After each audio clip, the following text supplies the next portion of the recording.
eles começaram a seguir eles até ver um ponto melhor de abordagem. Ali realmente é uma região que na parte da noite tem histórico, sim, de roubo de veículos e roubos a transeunte, né? Mas não uma coisa absurda, mas tem um histórico, sim. Quando chegou na rua João Vicente, confluência com a Henrique de Melo, em Oswaldo Cruz, o carro foi interceptado pelos elementos, pelo Ezequiel, Carlos Eduardo e o Diego.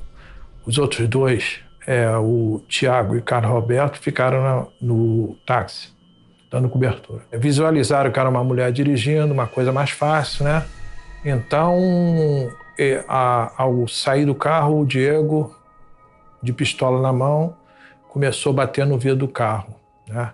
O Diego foi para o lado do carona, o Carlos Eduardo para o lado do motorista e o Ezequiel para o banco traseiro, onde justamente estava o menor. Ela saiu do carro com a filha e tentou tirar o João Hélio a todo custo. E aí, sabe, os vagabundos, numa hora dessa, ficam também nervosos, que querem logo terminar o trabalho deles, aquela coisa toda, e o garoto ficou pendurado no cinto de segurança. Mas o Ezequiel tinha entrado pelo porta ao contrário, né? O lado do canto, o lado do carona. E ele fecha a porta, só que o garoto estava preso com cinto abdominal. Rosa Cristina ainda grita para ele que o menino estava preso no cinto, ele a empurra a Rosa Cristina, bate a porta e grita, vamos, vamos, vamos, e eles prosseguem. Logo na frente, né, existe uma primeira curva para a direita. Ali tinha um motoqueiro que viu o corpo, começou a gritar, saiu em perseguição. E quando eles entraram na rua com o corpinho do João Hélio pendurado, a cabecinha dele bateu no quebra-mola e na esquina era um bar. O sangue espirrou em cima da moto desse rapaz. Ele contava para mim e chorava. Esse motociclista, pensando que fosse um acidente, né, começou a buzinar, piscar o farol, e pela rua João Vicente, um carro que vinha em sentido contrário, ele achou estranho que as pessoas que estavam num ponto do ônibus começaram a apontar para o carro e gritando. Então ele diminuiu a velocidade e ele vê que tem alguma coisa pendurada. E ele fala para o motorista, olha, vocês estão levando alguma coisa. E o Carlos Eduardo, que era o motorista, fala para ele, nosso boneco de Judas. Eles tentaram arrancar o corpo do João Hélio, fazendo zigue-zague com o veículo e jogando, né? Tentando jogar o corpo dele contra esses postes, só que eles não conseguiram. Ele saiu da rua João Vicente, pegou Agostinho Barbalho, Capitão Couto Menezes, Intendente Magalhães, Hernani Cardoso, Viaduto de Cascadura, um pedaço da Dom Helder Câmara, Cerqueira d'Alto, Florentina, Itamaraty, Silva Gomes, Cândida Basto, Iapuí, Bornel e Caiari. Foi o desfecho. 7 quilômetros, pela hora a gente calcula que foram uns 10 minutos. Pararam o carro direitinho, estacionaram direitinho e deixaram lá o corpo de pendurado. Entendeu? E dali eles foram embora normalmente, como se nada tivesse acontecido.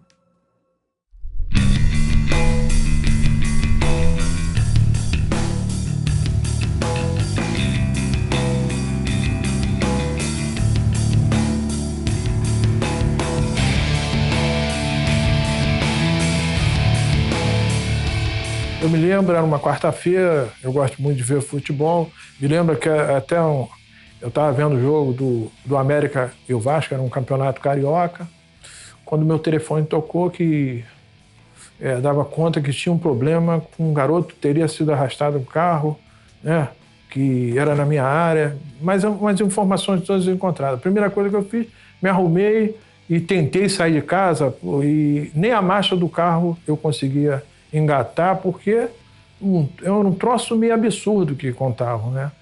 E cheguei na delegacia e fiquei surpreso, porque o pessoal falou, não aconteceu nada aqui. Eu falei, não, doutor, houve 2 ligações, as 2 perguntando se tinha visto o registro e a seguir uma outra informando que tinha sido um menor levado nesse veículo.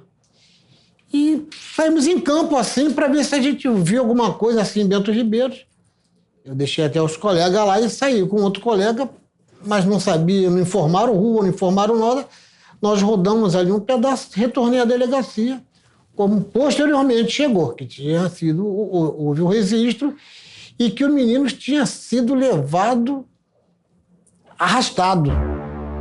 Eu acredito até que ele não tenha sido arrastado, ele foi pendurado. Foi mais ou menos o que nós achamos, porque ele, logo no primeiro momento, a primeira batida que ele deu na roda do carro já complicou.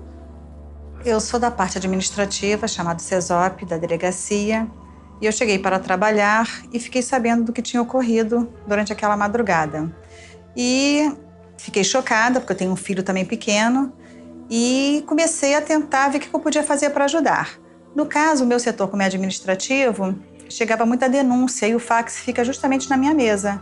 Então, cada fax que chegava e que citava o assunto João Hélio, chegava pessoas denunciando que os supostos autores estariam em vários outros lugares. Um falava que estava na Mangueira, outros falavam que eles estavam em Nova Iguaçu. Então, eu pegava rapidamente, entregava ao delegado e ao chefe do JIC para que eles fizessem uma triagem do que poderia ser verdade para poder mandar uma equipe para o local. Até que chegou uma informação citando uma pessoa que dizia até o local onde eles teriam jogado a chave do carro que eles estavam, dando dados concretos, endereço, com numérica, com tudo.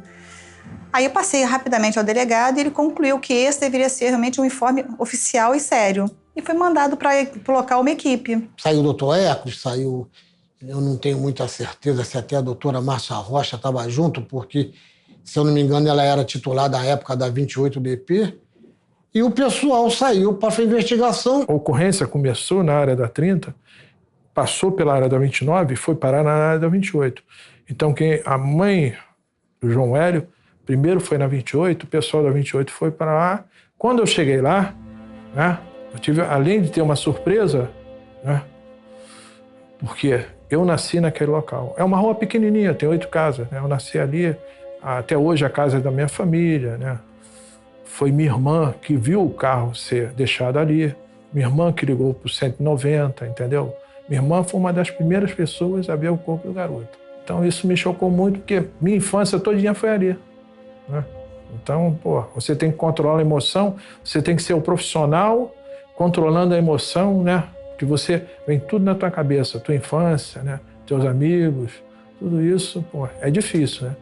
Embora hoje eu conto com 32 anos de polícia, na época eu contava com 20 e poucos anos, 25, 26 anos de polícia. Fui comunicado pelo Renato, que trabalhava com a gente, durante a madrugada fui para a delegacia e começamos, né, a fazer as diligências, né, cumprir os trâmites legais, solicitação de perícia, tudo que tinha que ser feito.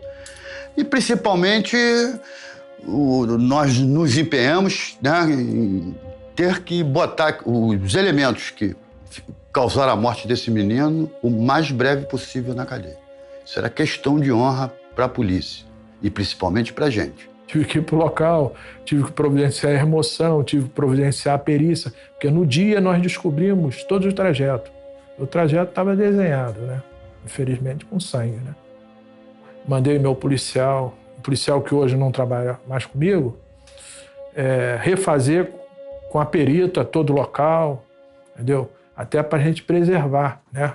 Porque eu sempre digo, a primeira coisa que eu fiz quando cheguei no local, que eu soube que a investigação ia caber a mim fazer, né? Eu ia coordenar investigações, que eu coordenei com mais 2 delegados, né? Que eram lotados na minha delegacia, doutor Capote e doutor Palácio. Eu comecei a me ater à investigação. E existe uma coisa que às vezes as pessoas falam assim, eles são meio malucos. Quando a gente chega num local de crime, o local de crime conversa com o policial. Você tem que parar, olhar e ver o que aquele local quer dizer para você, né? Então, eu já conhecia o local. Aquele local eu já conhecia, porque eu nasci ali, fui criado ali, brincava ali. E sabia que sempre que alguém entrava ali com um carro, um marginal entrava com um carro roubado, quando ele batia ali, ele se apavorava, deixava o carro. Então, eu já sabia como é que as pessoas procediam naquele local. Quando eles entravam ali, porque é uma rua sem saída, a saída dela é uma escada, então o carro você não tem como sair. Você tem que abandonar ele ou voltar, né? E voltar é meio perigoso, porque você tende a bater de frente com a polícia, alguma coisa, né? Eu saí de plantão no outro dia e as investigações continuaram. Eu retornei à delegacia um pouco mais tarde, que eu fui dar uma descansada, retornei e nós demos continuidade, sendo que isso, antes de eu chegar, o pessoal já tinha feito bastante coisa. E esse carro até foi apreendido lá, eu que recebi o carro na delegacia e tudo. Tinha marca de sangue.